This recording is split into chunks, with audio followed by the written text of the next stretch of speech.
Welcome back to Call Glass. My name is Evan Hale. Today we're going to be talking about the draft lottery. I wanted to record a video last night. Stuff came up.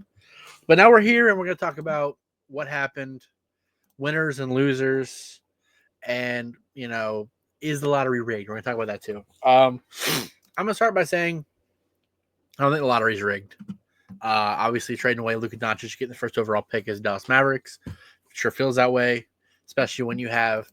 I saw a stat that said for the odds of the top three teams being the top three teams was 0.00114%. So, like a percent of a percent,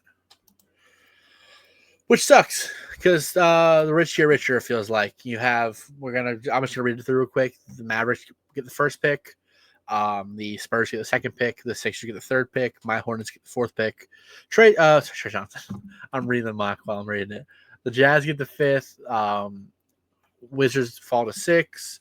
And then it's New Orleans falls to 7. Brooklyn falls to 8. Toronto falls to 9. The Rockets fall to 10 with the Suns pick. The Blazers fall to 11. And then the Bulls are 12. Hawks are 13, and the Spurs are 14 as well. So, here's what I'm frustrated about. I'm mad that the Spurs drafted for my Hornets 3 years in a row now. What's up with that? I know they got some draft capital, and, it just, is a little frustrating. The top 3 teams traded away Luka Doncic, won a championship in the last 14 years. And then number 2, one of the greatest franchises of all time in the Spurs, also just won the lottery with Wemby, had the rookie of the year last year and Stephon Castle, and now they're getting the second pick, who will likely be Dylan Harper unless they trade out. We'll have to see. Number 3, the Sixers, they literally have an MVP on the roster. And then my Hornets are 4. I feel really bad for the Jazz and the Wizards fans. A lot of the teams who, fell, you see your teams like the Pelicans had such a banged up year and they're at 7, Brooklyn kind of sold away their whole roster to tank for this year. They end up at 8, I think the Raptors are going to be better next year, but they didn't have a very good year. They didn't ethically tank. They would sit their starters in the second half. I don't feel as bad about them dropping, but, there is one team I feel very bad for. So I don't know if you know this, but if you tie with a record with a team, they flip a coin to determine who gets the better odds. And the Chicago Bulls had a tied record with Dallas Mavericks. They flipped the coin. The Mavericks won. They got their odds, and the Bulls got slightly worse odds. And then the Mavericks jumped to the first overall pick, meaning that, I assume if the lottery is not rigged, the Bulls were a coin flip away from getting Cooper Flag. So that really sucks for Bulls fans. That's really disappointing for them. Yeah, that's all you can say there. But this is the 3rd season in a row, or 4th season in a row, that the worst team in the NBA falls to the 5th pick. This year was the Jazz. I think it was the Wizards before. It was the Wizards before, 4 years ago, and then the last 2 were the Pistons falling.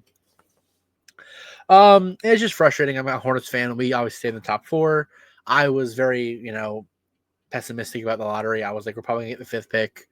The second that they showed the Jazz logo instead of the Hornets logo at the 5th pick, and we had retained our top 4 pick, I got really excited. Was live streaming, and you can see the moment that my heart drops when they call the Hornets. Didn't think we were going to get the first pick, but definitely was a roller coaster of emotions I did not want to be having.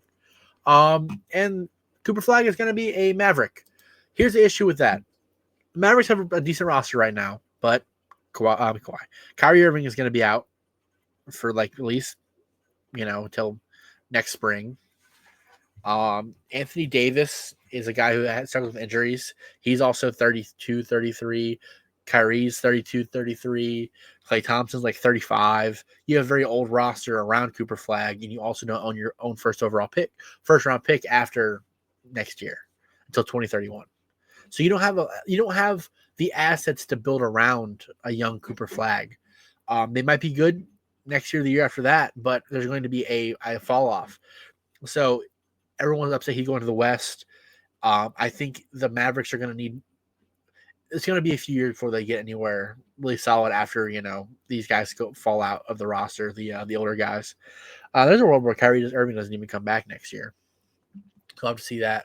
Maybe they do a sign and trade to get him for some draft capital, but I don't see that happening. I'm curious what the Spurs are going to do. Dylan Harper, very, very good guard prospect. I'm very, very high on him. If Cooper Flag isn't in this draft, he's a clear number one pick. He's going to be special. I think he has superstar upside, MVP upside. And he is going to a team with 3 really good guards, or at least 2 really good guards, and Chris Paul, who's a legend.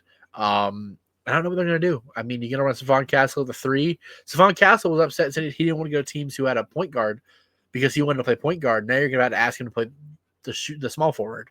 So it's curious to see what's going to happen there. I don't know if they trade back. I don't know what happens there. I mean, I don't think Dylan Harper falls out of the top 4. I think you trade the pick for that happen. But I mean, I think that the Sixers might take a swing on Ace Bailey with the upside there because they don't need a guard. You have Jared McCain, you have Tyrese Maxey, you have your guard roster there. You have Quentin Grimes, who's like a 2-3. You have a lot of young guards on your team. Do you need another one? We'll have to see there. So I mean, do I see a world where Dylan Harper falls to 4? Probably not, but I'm very curious to see what happens. I think the Hornets, if you're not going to get one of those top 2 guys, 4 isn't a bad place to be picking. I think I'm very excited for the Hornets to either be looking at a VJ Edgecombe or a Trey Johnson. One of those guys will be there at 4, which is very exciting for the Hornets. Very, very exciting. But yeah, no, I am, like I said, I was somebody who was very, very nervous about the, I wasn't nervous. I was like very pessimistic about the draft lottery, and then having us fall to 4, after jumping was very much of a roller coaster for me. It sucks that the Jazz and the Wizards are currently mocked to get like Trey Johnson and Con Kneppel after the season they had. I think Con Kneppel could be a really cool fit with Washington. I think he's going to be a very sure thing in the NBA. I think he's going to be better than Corey Kispert, but Corey Kispert comp isn't a terrible thing. I think he's going to be better than that. But I mean, you have another guy like that. Maybe you could look to move off of him or play them both. Who knows? We'll have to see. I think Washington's future is very interesting to me. I'm very excited to see them. I think that they have a defensive core. Bub Carrington, really good. Keyshawn George is really good. You still have Jordan Poole, who had his moments of being good, moments being bad. Alex Sarr looks really good. You have the veterans and Chris Middleton and Marcus Smart. I like their roster. I think that they could be a fun team, and adding another young guy to that will be fun. And I'm excited to see Corey Kispert's a young guy too. He plays very well. I think he had like 18 in the first half of the game I went to. Just shot lights out. So he's gonna be interesting. They got Jeremiah Fears going 7 to the with this mock 7 to the Pelicans. Could see that. You're going to have DeJounte Murray come back from injury. You got an aging core of guards. We'll have to see. Like I said, CJ McCollum. Jeremiah Fears, I think, is he could be like a swing guy. I like him. He's a very good scorer. I wouldn't want him in Charlotte as a Hornets fan, but I think he could fit well there. He's a good passer. I think his team didn't shoot very well last year, and it hurt him with his assist numbers, but good passer. I'm going to say this. I'm not a draft expert, but I feel like I've watched a lot more stuff on the draft this year and done a lot more research on the draft this year than I have in the past. So I'm speaking with semi-confidence here. So just bear with me. I feel like I'm not an expert, but I feel like I know what I'm talking about.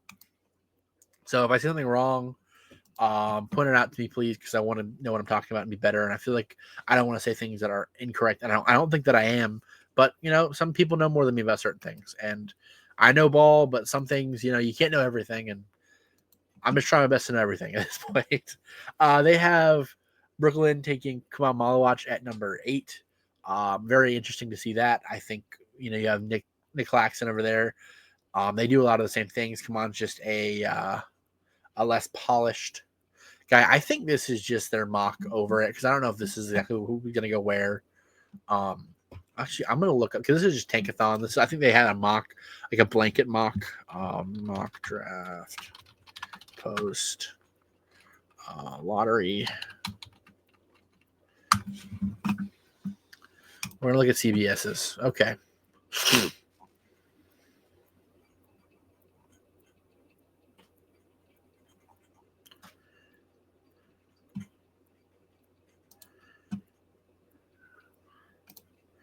Let's read to the NBA's. The NBA's mock draft. Dallas get Cooper Flag. San Antonio gets Dylan Harper. They have VJ Edgecombe going to the Sixers. I could really see that with him being measured at 6'4" now instead of like there was fears about him being 6'2". Him being 6'4" with like a 38.5-inch vertical. Ridiculous. He's a freak athlete, man. He's gonna be great. Could see him being able to play it like maybe a small size 3. He's got a Andrew Wiggins, Victor Oladipo comp. I like the Oladipo comp a lot. Wiggins too. I'm excited for him. They have Ace Bailey going to Charlotte. Don't like that at all. They have I don't know what the NBA is talking about. They have Jeremiah Fears going to Utah. Why do they need Jeremiah Fears?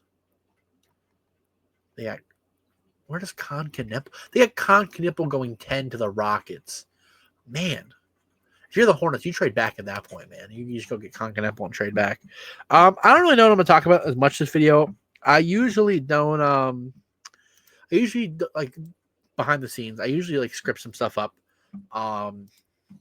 But I wanted to give my honest thoughts.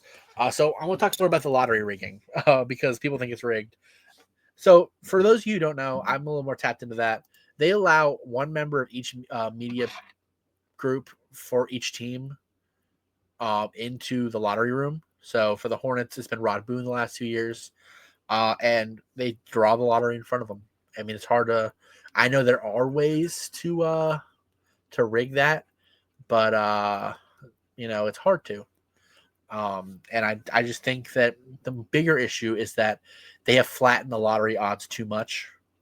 Used to be you had a 25% chance to get the first overall pick if you were the worst team. Now it's 14 across the top 3 worst teams. It just feels like it's too easy to jump. I don't know if you make it so if you're worse than the top 6, you can't get the first pick and do it like that. Or what you can do, maybe you can if you are 7 to 14 or 8 to 14, you can jump into the top 4, but you can't get the first pick. If you are 6 or 7 and above, you can get the first pick and jump in, and you have better odds of that. Keep it flat, without making it so the first pick is the best odds, and make it so maybe it's like top 3. You can jump to the top 3. So the worst you can fall as the first pick is to 4. I don't know what you can do. I'm not an expert on this stuff. I'm just a little bummed, like I said, that not even just the Hornets, because you guys know I'm a Hornets fan. I got my teal up there. All of my sports stuff, like you see, I added the little background thing for both Call Glass and the Super Hornet podcast, which I also posted today, talking about just the Hornets. They're all branded purple and teal. They're my favorite colors, not just because of the Hornets, but also my favorite colors. Like I bleed purple and teal, man. So like I am frustrated as a Hornets fan, but also like, man, Utah deserves a good pick. I think Dylan Harper would have been amazing in Utah. I don't know if Cooper Flag would have been the pick there. I mean, he is gonna help every team, but I think Dylan Harper would have been a fun thing. In my brain, a perfect lottery for me, if the Hornets didn't get the first pick, was Washington getting the first pick and Utah getting the second pick. I think Washington deserves the first pick. They have a great fan base. They're in a big city. They have a fun team. They have a young team and a defensive-minded team. He would have fit in great. They would have a great future. I was rooting for, if the Hornets didn't win, that Washington was going to win. I would have preferred, after jumping into the top 4, to be higher than 4. The NBA needs to look into maybe changing the lottery odds again. I understand you want to curb tanking. The NBA isn't as fun when teams are purposefully losing, but I'll tell you, even with these lower lottery odds, teams are still purposefully losing. So you might as well make it a little bit easier, because we have a league of parity right now. The 1 seed Cavs just got eliminated in the second round by the Pacers tonight. And they had some injuries, but the Pacers are one of the best teams in the league. And they don't, they've just drafted and they didn't even draft high. But, we have a lot of teams that are very even right now. I mean, I know that they made a trade, but the Warriors were the 7th seed and they beat the 2-seeded Rockets. You have some lower seeds winning. You have, the 3-seeded Lakers lost to the 6-seeded Timberwolves. I think all the teams are pretty close in how good they are. I think the play-in tournament shows that. You had a 10 seed make the playoffs from there. I think we have a parity in this NBA in this league, and having these lotteries where the rich get richer, and not allowing these bottom teams to improve hurts the overall product of the NBA. Because why? On one hand, why be bad if you in tank if you're not going to get the first pick? But on the other hand, how are you supposed to get better if you can't get that first pick or can't get a top pick? So I don't know. They're gonna have to talk about this because the NBA. Let's say they're not rigging it, right? I don't know if they're rigging it. I don't think they're rigging it, but it's getting to the point where more people think they're rigging it than not think they're rigging it, and that's the problem for the NBA. So you need to address it, because even if you're not rigging it, people think you are, and it looks bad. So you might as well try to fix things. I don't know how long it's going to talk for this. It's only been about 16 minutes, 17 minutes. I just want to talk about a couple things that I've seen before I get off here. I want to shout out Rasheer Fleming. He was one of my guys I was kind of high on coming out of St. Joe's. I watched him his tape, thought he was good, thought he was a big guy looking. Just came out, dude. He's 6'8" with a 7'5" wingspan. He's going to be the steal of the draft, I think, this year. Him and I think he's going to jump pretty high. I'm very excited to see him in the next level. A couple other guys I'm pretty high on. Obviously, Cooper Flag, Dylan Harper. I'm really high on VJ Edgecombe and Trey Johnson. I hope the Hornets get one of those two guys. Con Kneppel, I think, is going to be an S-tier role player in the NBA. And that's such a compliment. NBA is such a role player league now. The weakest leagues we talked about. Look at all these teams who have really good, versatile guards. I mean, that's what the Pacers had. That's what Thunder had. They have a deep team otherwise, but the Pacers, the Thunder. I mean, you have the Knicks had that as well. You have the Celtics have that as well. Your best teams in the league have deep. The Cavs have that as well. They all have like deep guard rosters, deep guard wing rosters. Everybody can do a little bit of everything, and he's going to be one of those guys. Derek Queen, I'm really rooting for that guy. I think he has some really crazy offensive upside, and he measured in at 6'10", which is good because that was kind of my concern. It was his height. He was listed at 6'10" all year. Usually they kind of overlist guys. He ended up being 6'10" without shoes on. Colin Murray Boyles will be an interesting guy, I think. I'm rooting for everybody. I'm gonna say that outright. I think I don't guys like Ace Bailey. I'm not as high on. I don't want the Hornets to draft him, but I hope he's great. I hope he becomes everything. Liam McNeely. I'm not super duper high on him. I could see his upside, but I'm hoping he hits everything he wants. I hope he plays the best basketball he possibly can his whole career. Because I think the NBA is better, and I think you're a miserable sports fan if you don't root for these guys to be the best. Because why would I not? I just watched the Thunder and the Nuggets game 5. That was one of the best basketball games I've ever seen in my life. Like one of the best basketball games I've ever watched. Down to the wire. Shea had a great game. Jokic had a great game. Role players played well. It's everything you want in a basketball game. Why would I not want to see everybody play at their peak? But I just want everybody to enjoy basketball, love your team, support your team, support the NBA. The league as a whole does better, and I feel like we get a better product on the floor when people are watching and people are involved because the league doesn't feel like they have to force everything. That's important. I think we have too many negative people in the space online and just around basketball in general. So enjoy basketball, and thank you so much for watching. And this has been Called